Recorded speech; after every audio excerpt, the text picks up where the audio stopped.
નમસ્કાર, ન્યૂઝ 18 ગુજરાતીમાં આપનું સ્વાગત છે અને આપની સાથે હું છું મિત્તલ ખાણીયા। મહત્વના સમાચારો પર નજર કરીએ તો રાજકોટ આકાંડમાં મોટો ખુલાસો થયો છે। ટીઆરપી ગેમ ઝોનનું સ્ટ્રક્ચર બનાવવા મામલે ખુલાસો થયો છે। મુખ્ય આરોપી રાહુલ રાઠોડનો મુખ્ય રોલ હોવાનું ખુલ્યું છે।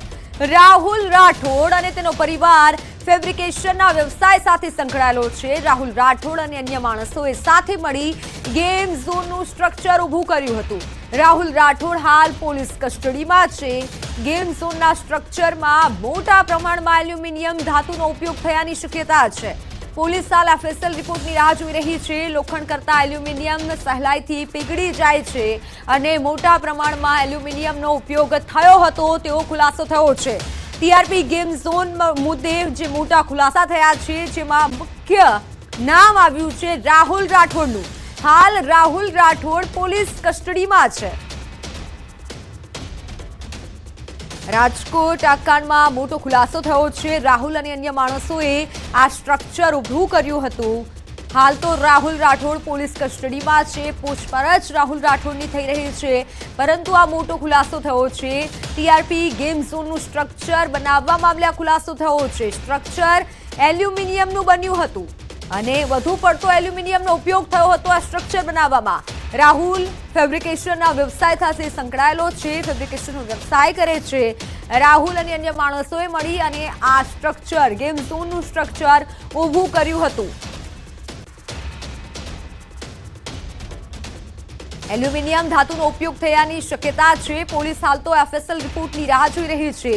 લોખંડ કરતા એલ્યુમિનિયમ સહેલાઈથી પીગળી જાય છે અને જે આગ લાગી, જે આગ વિકરાળ સ્વરૂપ ધારણ કર્યું। વેલ્ડિંગના એક તણખાથી આ વિકરાળ આગ લાગી હતી, પરંતુ કઈ રીતે તો આખું સ્ટ્રક્ચર જ એલ્યુમિનિયમનું બન્યું હોય તેવું સામે આવ્યું છે। લોખંડ કરતા એલ્યુમિનિયમ સહેલાઈથી પીગળી જાય છે અને ગેમ ઝોનનું સ્ટ્રક્ચર એલ્યુમિનિયમથી બન્યું હોય તેવું સામે આવ્યું છે।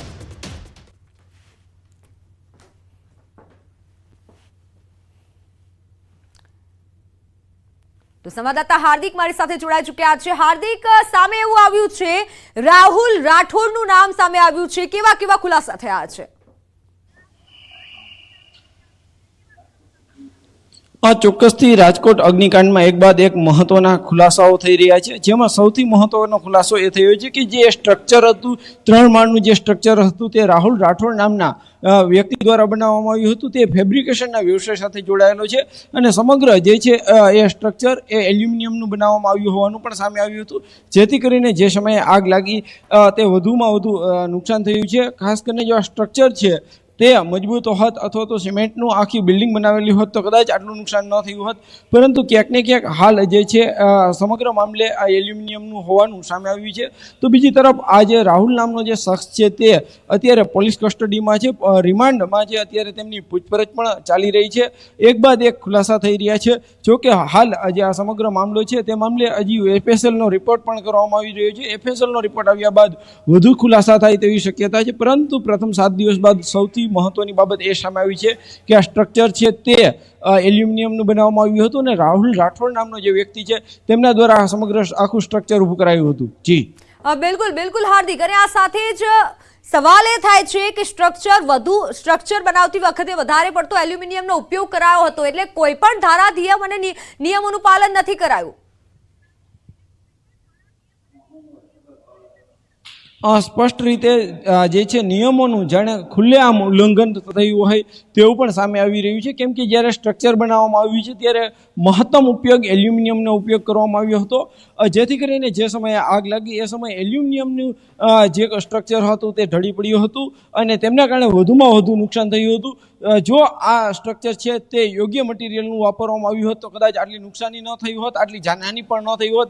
એટલે કે કહી શકાય કે જ્યારે આ સ્ટ્રક્ચરમાં જે ઊભું કરવામાં આવ્યું ત્યારથી જ ક્યાંક ને ક્યાંક બેદરકારી સામે આવી રહી છે, લાપરવાહી સામે આવી રહી છે। એટલું જ નહીં, નિયમોનું સરેઆમ ઉલ્લંઘન પણ કરવામાં આવ્યું હતું અને આ સમગ્ર કાર્યવાહી છે તે અધિકારીઓ તેમજ પદાધિકારીઓના નાક નીચે થઈ છે। હું ચોખ્ખી રીતના કહીશ કે જે છે રાજકોટના જે ટાઉન પ્લાનર હોય, ફાયર ઓફિસર હોય, તમામ અધિકારીઓ જે છે તેઓ એક તરફ ચેકિંગના નામે દરોડા પાડતા હોય છે, પરંતુ જ્યારે આટલું મોટું સ્ટ્રક્ચર ઊભું થતું હોય છે, જ્યારે કહી શકાય કે જે એલ્યુમિનિયમનો આટલો ઉપયોગ થતો હોય છે, જે જગ્યાએ મોટી સંખ્યામાં લોકો જતા હોય છે એ જગ્યાએ ચેકિંગ કરવામાં નહોતું આવ્યું. ક્યાંક ને ક્યાંક આ જ બેદરકારીનો ભોગ જે છે 28 જેટલા લોકો બન્યા છે. ત્યારે સૌથી મહત્વની બાબત હવે સામે આવી રહી છે કે જે છે આ સ્ટ્રક્ચર છે તે એલ્યુમિનિયમનું બનાવવામાં આવ્યું હતું, એ પણ રાહુલ રાઠોડ નામના શખ્સનું. જો કે પોલીસે અત્યારે તેમને ઝડપી પાડ્યો છે, તેમની કડક પૂછપરછ પણ કરવામાં આવી રહી છે.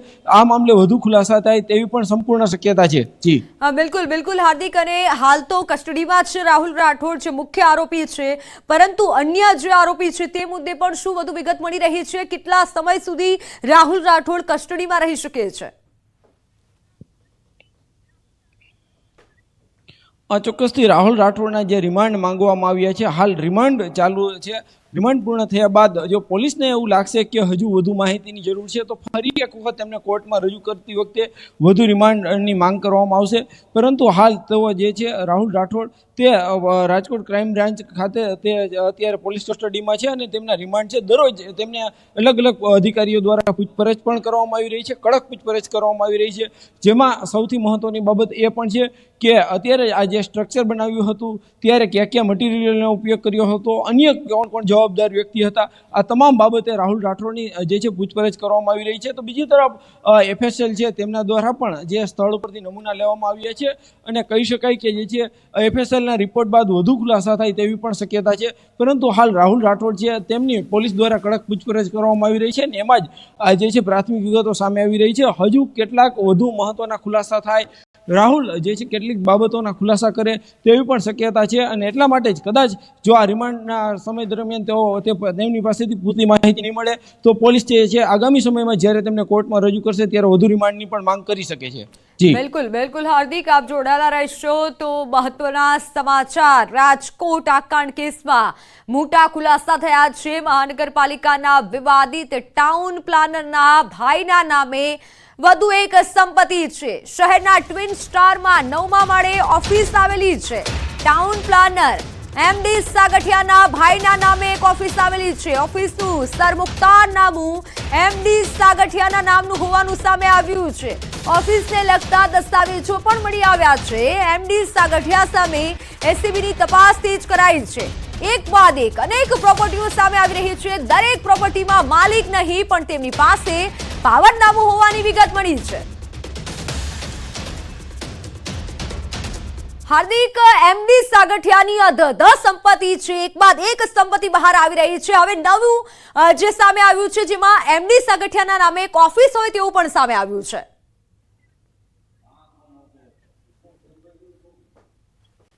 ચોક્કસથી મિત્તલ, રાજકોટના જે 150 ફૂટ રોડ ઉપર આવેલી ટ્વિન સ્ટાર નામનું જે બિલ્ડિંગ છે ત્યાં તેમના ભાઈના નામની આ સંપત્તિ હોવાનું સામે આવ્યું છે. આ જે ઓફિસ છે તેના હું આપને દ્રશ્ય બતાવવા માંગીશ. ટ્વિન્સ ટાવર સાઉથ બ્લોકમાં આવેલી 901 નંબરની આ ઓફિસ છે. કહી શકાય કે આ ઓફિસમાં જે છે તેમના ભાઈ MD સાગઠિયાના ભાઈના નામની ઓફિસ છે, પરંતુ ક્યાંક ને ક્યાંક તેમનું જે સરમુખત્યાર નામું છે તે MD સાગઠિયાના નામનું છે. એટલે કે આ દસ્તાવેજ તો તેમના ભાઈના નામે કરેલો છે, પરંતુ તેમનો ભાઈ પણ તેમની મંજૂરી વગર આ મિલકત છે તે વેચી ન શકે.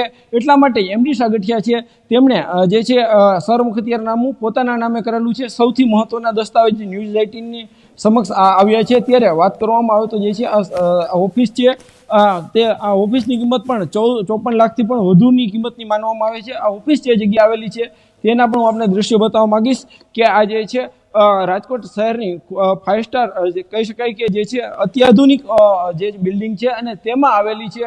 આ સીધા દ્રશ્યો જોઈ શકો છો કે આ ટ્વિન્સ ટાવર જે છે ત્યાં આ ઓફિસ આવેલી છે. ઓફિસ છે તે અત્યાધુનિક છે અને અહીંયા જે છે ઓફિસોની જે કિંમત હોય છે તે લાખોમાં હોય છે.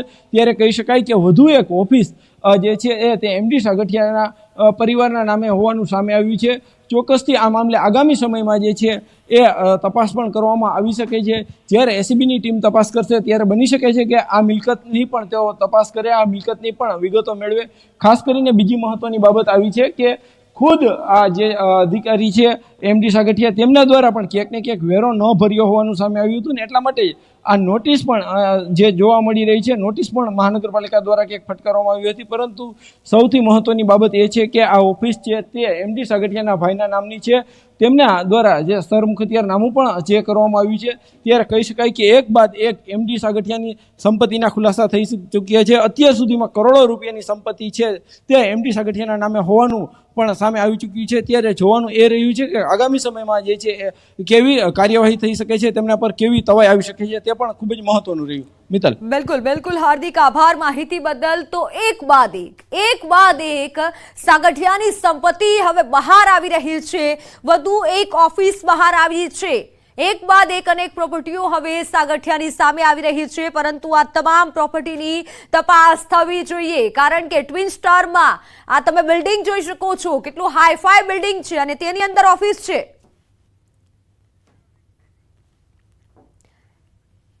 તો રાજકોટ અગ્નિકાંડ બાદ પણ સાણંદ નગરપાલિકામાં દીવા તળે અંધારું જોવા મળ્યું છે. સાણંદ નગરપાલિકાનું ગીબપુરા નજીક બનેલું એકમાત્ર ફાયર સ્ટેશન બિસ્માર હાલતમાં જોવા મળ્યું. એક સમયે ₹55 લાખના ખર્ચે બનાવેલા ફાયર સ્ટેશનમાં કોઈ સ્ટાફ કે સાધનો નહીં મૂકતા હાલ ખંડેર હાલતમાં બદલાયું છે. થોડા વર્ષો પહેલા જ સાણંદની ઉમા એસ્ટેટ કેમિકલ કંપનીમાં આગ લાગતા અમદાવાદથી 18 ફાયર ફાઇટર બોલાવવા પડ્યા હતા અને તેમ છતાં સ્થાનિક તંત્ર ગાઢ નિંદ્રામાં હોય તેવું લાગી રહ્યું છે.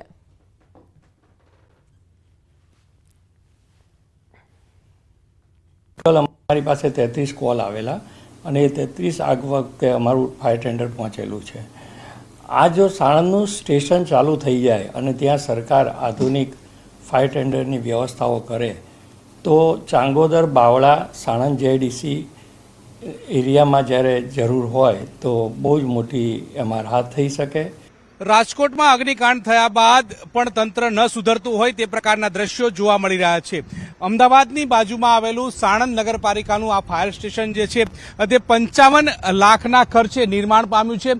પરંતુ અહીંયા ન તો કોઈ સુવિધા છે કે ન તો કોઈ વ્યવસ્થા છે તે પ્રકારના દ્રશ્યો જોવા મળી રહ્યા છે. એટલે કે 55 લાખના ખર્ચે બનાવેલું ફાયર સ્ટેશન ખંડેર હાલતની અંદર હોય તે પ્રકારના દ્રશ્યો જોવા મળી રહ્યા છે. રાજકોટની દુર્ઘટના બાદ પણ સરકારી તંત્રની બેદરકારી જે છે તે સામે આવી રહી છે. લાખોના ખર્ચે બનાવેલા ફાયર સ્ટેશનમાં ન તો કોઈ તસ્દી લેવાઈ રહી છે, ફાયર સ્ટેશનના સાધનો નથી અને સાધનો મૂકવે પણ કેવી રીતે મૂકે તે પ્રકારની સ્થિતિ નિર્માણ થઈ છે. કારણ કે નવું બનાવેલું છે પરંતુ ધૂળ ખાઈ રહ્યું છે, કોઈ પણ ઉપયોગમાં ન હોય, વણ વપરાયેલું હોય તે પ્રકારે જોવા મળી રહ્યું છે.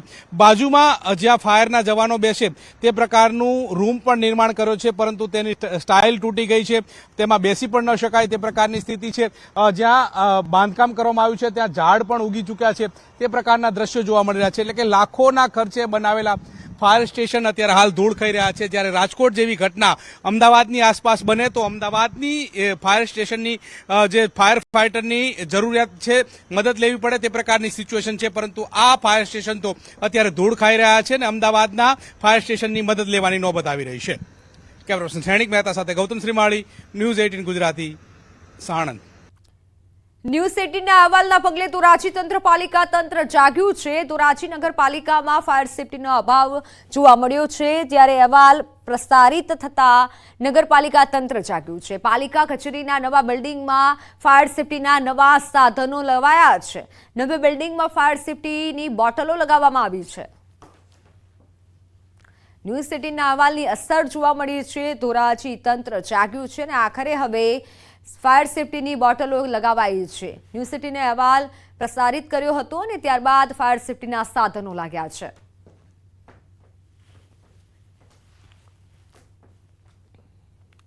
તો રાજકોટ અગ્નિકાંડ બાદ પોરબંદર વહીવટીતંત્ર પણ સતર્ક થઈ ગયું છે. શહેરમાં વધુ 2 મિલકતોને સીલ કરવામાં આવી છે. ખાદી ગ્રામ ઉદ્યોગ ભવન અને લોહાણા મહાજન તાજાવાલા વાડીને સીલ કરવામાં આવી છે. સવારે જ 2 શાળાઓને પણ સીલ મારવામાં આવી હતી. એટલે કે એક જ દિવસમાં 4 મિલકતો સીલ કરાઈ છે. હજુ પણ વિવિધ એકમોમાં તપાસ કરવામાં આવી રહી છે. પોરબંદરમાં વધુ 2 મિલકત સીલ કરાઈ છે. એક જ દિવસમાં 4 જેટલી મિલકતને સીલ કરવામાં આવી. નિયમો ન પાડ્યા તો સમજી ગયા, કારણ કે વિવિધ જગ્યાએ હવે સીલ મારવાની કામગીરી થઈ રહી છે. તમામ લોકોએ નિયમોનું પાલન કરવું પડશે.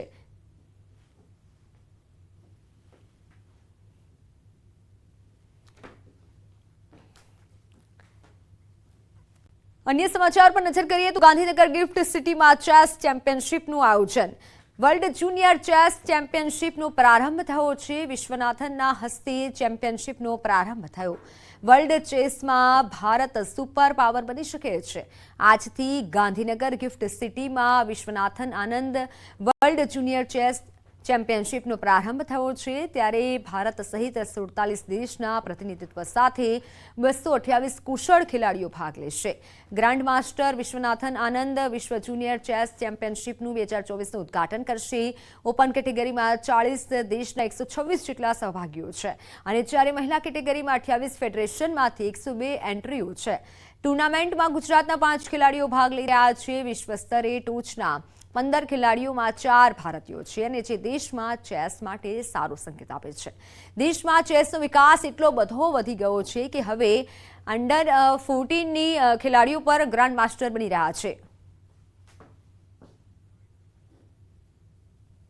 આપણે અત્યારે 230 જેટલા પાર્ટિસિપેટ છે. એમાંથી અડધા ઇન્ડિયન છે અને અડધા ઇન્ટરનેશનલ છે, કારણ કે રેગ્યુલેશન છે ઇન્ટરનેશનલ નોર્મ્સ પ્રમાણે. સો આપણે 230 લોકો અત્યારે ઓલમોસ્ટ બધા પહોંચી ગયા છે ગિફ્ટ સિટી. હા, આપણે ગુજરાતના 5 જુનિયર્સ પાર્ટિસિપેટ કરવાના છે. એમાંથી આઈ થિંક 3 અમદાવાદના છે. સો આપણે ખાસા લોકલ સપોર્ટ પણ તો હશે જ. તો હાલ સમાચારોમાં સમય થયો છે વિરામનો.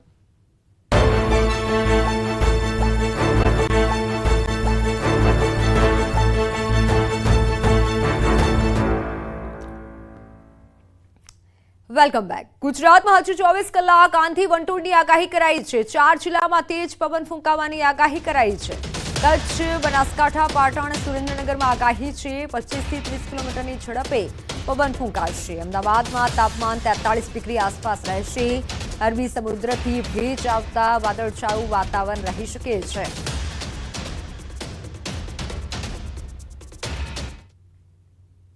सात दिनों में ड्राई वेदर प्रिवेल करेगा और मैक्सिमम टेम्परेचर की बात करेंगे तो मैक्सिमम टेम्परेचर आने वाले 5 दिनों के लिए नो लार चेंज में रहेगा. और डस्ट स्टॉर्म की बात करेंगे तो बनासकांठा, कच्छ, पाटन और सुरेंद्रनगर के लिए डस्ट स्टॉर्म की वार्निंग दी गई है आज और कल के लिए. और स्ट्रांग सरफेस विंड प्रिवेल करेगी आने वाले 3 दिनों के लिए और उसकी स्पीड होगी 25 से 30 किलोमीटर पर आवर पूरे गुजरात लैंड रीजन के लिए. और मैक्सिमम टेम्परेचर रियलाइज की बात करेंगे तो अहमदाबाद में 42.6 और गांधीनगर में 42.4 मैक्सिमम टेम्परेचर रियलाइज हुआ है. और फोरकास्ट की बात करेंगे तो अहमदाबाद और गांधीनगर के लिए मैक्सिमम टेम्परेचर का तो 43 डिग्री सेल्सियस दोनों जगह के लिए मैक्सिमम टेम्परेचर का फोरकास्ट दिया गया है.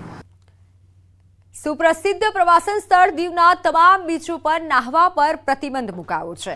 ચોમાસા દરમિયાન દરિયામાં ભારે કરંટ રહેતો હોવાથી બીચ પર સુરક્ષા કર્મીઓ તૈનાત કરાયા. 1 જૂનથી 1 ઓગસ્ટ સુધી દીવના નાગવા બીચ, ઘોઘલા બીચ, જાલંધર, ચક્રતીર્થ સહિતના તમામ બીચ પર નાહવા પર જવા પર પ્રતિબંધ મુકાયો છે. સાથે નાગવા અને ઘોઘલા બીચ પર 10 મસ્તી વોટર સ્પોર્ટ્સ રાઇડ્સ પણ પ્રતિબંધના કારણે બંધ કરી દેવાઈ છે. ચોમાસા દરિયામાં કરંટ હોવાના કારણે દરિયો ગાંડો તૂર બને છે અને જેથી પ્રવાસીઓના જીવ ન જોખમાય તે માટે દરેક બીચ પર પ્રતિબંધ લગાવાયો છે.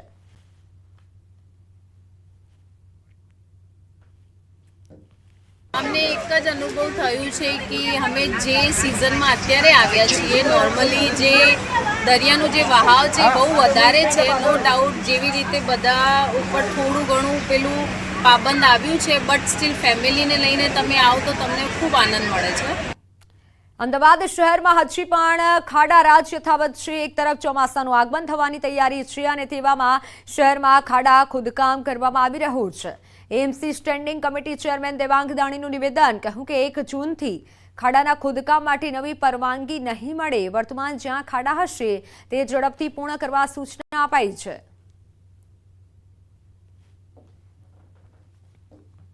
ગુજરાતમાં ચોમાસાની દસ્તક છે તે જોવા મળી રહી છે. ગમે તે સમયે ગુજરાતમાં ચોમાસું વિધિવત રીતે પ્રવેશ કરશે, પરંતુ તેની પહેલા અમદાવાદ શહેરમાં હજુ પણ ક્યાંક ને ક્યાંક ખાડાઓ છે તે ખોદીને રાખી દેવામાં આવ્યા છે.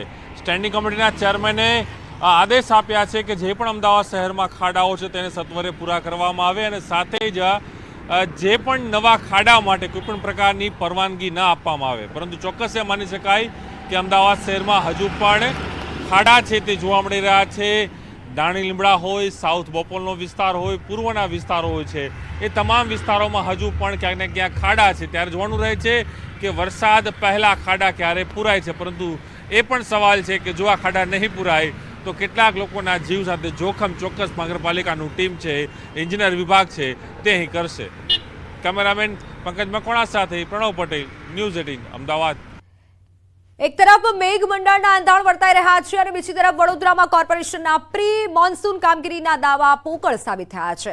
કોર્પોરેશન 31મી સુધી પ્રી મોન્સૂનની કામગીરી પૂરી કરવાનો દાવો કર્યો હતો, પરંતુ શહેરના અનેક વિસ્તારમાં કામગીરી તો ઠીક, પણ કામગીરીનું આયોજન પણ કરવામાં આવ્યું હોય તેવું નથી લાગી રહ્યું. એટલે વરસાદી કાંસ, ડ્રેનેજ, વરસાદી ચેમ્બર હજી સુધી સાફ કરાયા નથી. વરસાદ પહેલા જ ગટરો ઉભરાઈ રહી છે. કોર્પોરેશનના કોન્ટ્રાક્ટર હજી પણ રોડ પર ખાડા ખોદી રહ્યું છે. ત્યારે મેયર કહી રહ્યા છે કે પ્રી મોન્સૂનની 80% કામગીરી શહેરમાં પૂર્ણ થઈ ગઈ છે.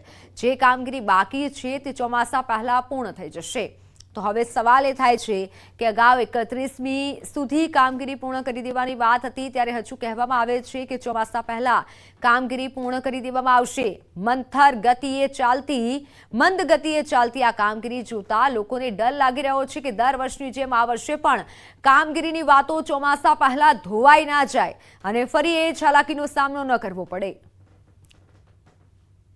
કામગીરી પૂર્ણતાના આરે છે, છતાં પણ ઘણી વખત એવું બનતું હોય છે કે ચાલુ કામગીરી દરમિયાન બીજા એના કનેક્ટેડ બીજી લાઈનો અથવા પાઇપોમાં પણ કંઈક સમારકામ અથવા ક્યાંક સફાઈ અને પ્રી મોન્સૂનને લગતી કામગીરી કરવાની જરૂરિયાત જ્યારે જણાય ત્યારે એ કામને વધારે અંદર ડીપલી જવાની જરૂર પડતી હોય છે. હંમેશા કહેશે 90% કામગીરી પૂર્ણ થઈ, 95% કામગીરી પૂર્ણ થઈ, એટલે 5%માં શહેરના જેટલી બી બાકી રહેતી તકલીફો છે 5% કામગીરીમાં હોય જે હંમેશા બાકી રહે, અને એ 5% કામગીરી ના થાય એના લીધે 1 ઇંચ વરસાદ પડે ને વડોદરાવાસીઓને લાખો રૂપિયાનું નુકસાન થાય. જે રીતના કહી રહ્યા છે કે પ્રી મોન્સૂન કામગીરી 70% પૂર્ણ થઈ ગઈ છે, તો આ એકદમ વાહિયાત વાત છે, ખોટી વાત છે.